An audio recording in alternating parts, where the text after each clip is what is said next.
Hello दोस्तों, good morning. दोस्तों, आप लोगों का टारगेट एग्ज़ाम तक में आपका स्वागत है। दोस्तों, आज हम बात करेंगे 69,000 शिक्षक भर्ती को लेकर जो आज की बड़ी अपडेट है उसके बारे में हम बात करेंगे। सबसे पहले दोस्तों बात करेंगे कम मेरिट वाले अभ्यर्थियों के साथ हुआ धोखा, यानी कम मेरिट वाले अभ्यर्थियों के साथ क्या धोखा हुआ, इस मुद्दे पर बात करेंगे। इसके अलावा हम बात करेंगे 31,661 पदों के खिलाफ कोर्ट जाने की तैयारी में अभ्यर्थी। 31,661 पदों के खिलाफ कोर्ट जाने की तैयारी में अभ्यर्थी।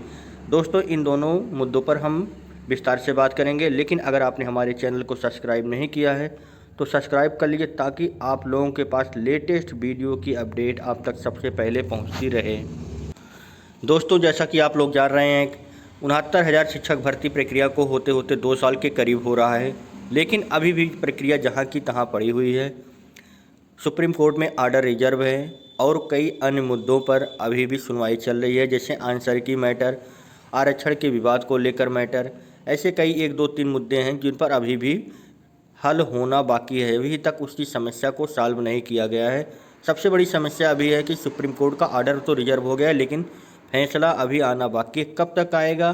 कुछ दोस्त वीडियो वाले कह रहे थे अगस्त तक आ जाएगा, लेकिन अगस्त क्या, सितंबर 20 से 21 सितंबर बीतने को हो रहे हैं, लेकिन अभी तक कोई फैसला नहीं आया है, ना इतनी जल्दी अभी आने की उम्मीद है।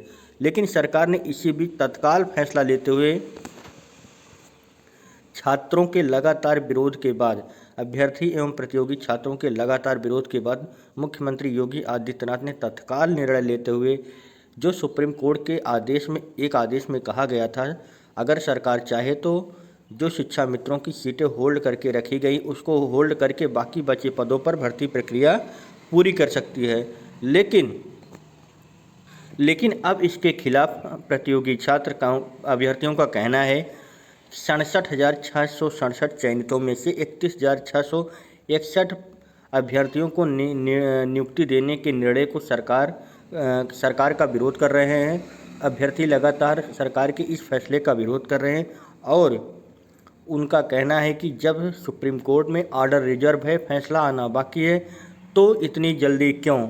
अगर भर्ती करनी है तो पूरे पदों पर भर्ती किया जाए, क्योंकि दोस्तों इससे अगर 31,661 पदों पर भर्ती प्रक्रिया पूरी की जा रही है तो जो कम मेरिट वाले अभ्यर्थी हैं वो इस भर्ती प्रक्रिया से बाहर हो जाएंगे और जो शिक्षा मित्रों की सीटें होल्ड करके रखी गई हैं उस पर सिर्फ शिक्षा मित्रों का ही चयन होना है। क्योंकि अगर शिक्षा मित्रों के निर्णय में पक्ष में निर्णय आता है, 40 एवं 45% पर निर्णय आता है, तो स्वाभाविक सी बात है जो 8,018 शिक्षा मित्र पास हुए हैं उनकी संख्या बढ़कर 45,000 के करीब चली जाएगी। ऐसी स्थिति में सबसे ज़्यादा लॉस, सबसे ज़्यादा हानि कम मेरिट वाले अभ्यर्थियों का होगा, जिनकी कट ऑफ मेरिट लगभग 65-66 के करीब या 67 के करीब बन रही थी, जो इस भर्ती प्रक्रिया में आसानी से चयनित हो सकते थे। लेकिन अब वो पूरी तरह से इस भर्ती प्रक्रिया से बाहर हो चुके होंगे, क्योंकि दोस्तों जब 31,661 पदों पर भर्ती प्रक्रिया की जाएगी तो आप समझ लीजिए जितनी भी ज़िले हैं, जैसे बागपत में 100 सीटें थी, वहाँ घट करके 40 से 50 सीटें हो जाएंगी। मान लीजिए लखीमपुर में 2500 सीटें थी तो वहाँ घट के 1,250 यानी करीब 1100-1200 सीटों के बीच में भर्ती प्रक्रिया होगी। तो दोस्तों ऐसी स्थिति में अब आप ही अनुमान लगा सकते हैं, जब भर्ती प्रक्रिया जो 67,667 में चयनित अभ्यर्थियों में कट ऑफ लगभग 64 से 66 के बीच गई थी, ऐसी स्थिति में जब आधी सीट हो जाने पर तो कट ऑफ 70 से 70 के ऊपर ही जाएगी, 70 से 72-74 के बीच में ही कट ऑफ रहेगी। तो स्वाभाविक सी बात है इसमें जो 67 या 66 से 68 के बीच जो अभ्यर्थी थे वो भर्ती प्रक्रिया से बाहर हो चुके होंगे। इस तरह से देखा जाए दोस्तों, कम मेरिट वाले अभ्यर्थियों के साथ धोखा हो रहा है। इसमें कोई दो राय नहीं है दोस्तों कि जब जो अभ्यर्थी चयनित होते हुए भी भर्ती प्रक्रिया से बाहर होने के कगार पर खड़ा है, तो ऐसी स्थिति में वह सुप्रीम कोर्ट या हाई कोर्ट में याचिका या जरूर दायर करेगा। इतना आसान नहीं है यह भर्ती प्रक्रिया पूरा होना और 1 हफ्ते के अंदर इसके अलावा मुख्यमंत्री योगी आदित्यनाथ भी कह चुके हैं कि हम नियुक्ति पत्र खुद बांटेंगे। कुछ अभ्यर्थियों को लखनऊ बुलाया जाएगा और उनको नियुक्ति पत्र दिया जाएगा। इसके अलावा हम दोस्तों बात करेंगे 31,661 पदों के खिलाफ कोर्ट जाने की तैयारी में अभ्यर्थी।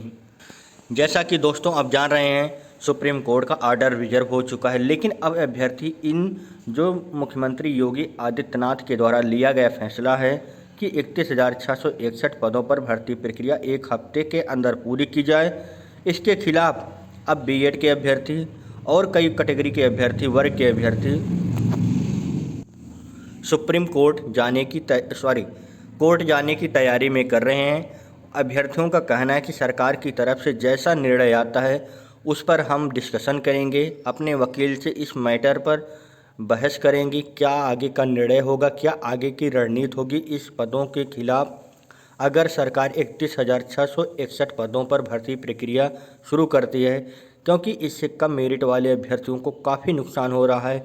जो हाई कट ऑफ मेरिट वाले हैं वह तो चयनित हो जाएंगे, लेकिन जब इस भर्ती प्रक्रिया में जो चयनित होते हुए छात्र भी भर्ती प्रक्रिया से बाहर हो रहे हैं, वो अभ्यर्थी भी एकजुट होकर सरकार के फैसले पर एक बार डिस्कशन करेंगे अपने वकील से। इसके बाद छात्रों का कहना है कि सरकार का जैसे ही निर्णय कोई आता है इसके खिलाफ हम कोर्ट में अपील करेंगे। तो दोस्तों इस तरह से देखा जाए कि भर्ती प्रक्रिया मुख्यमंत्री योगी आदित्यनाथ ने तो कह दिया है 1 हफ्ते के अंदर पूरी हो जाए, और उनके आदेश को हुए 2 दिन हो रहे हैं, यानी 5 दिन बचे हुए हैं।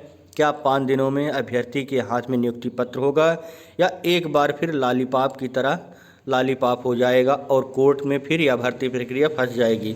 दोस्तों अगर आपने हमारे चैनल को सब्सक्राइब नहीं किया है तो सब्सक्राइब कर लीजिए, ताकि आप लोगों के पास 69,000 शिक्षक भर्ती की लेटेस्ट वीडियो की पल पल भर की अपडेट आप तक पहुंचती रहे।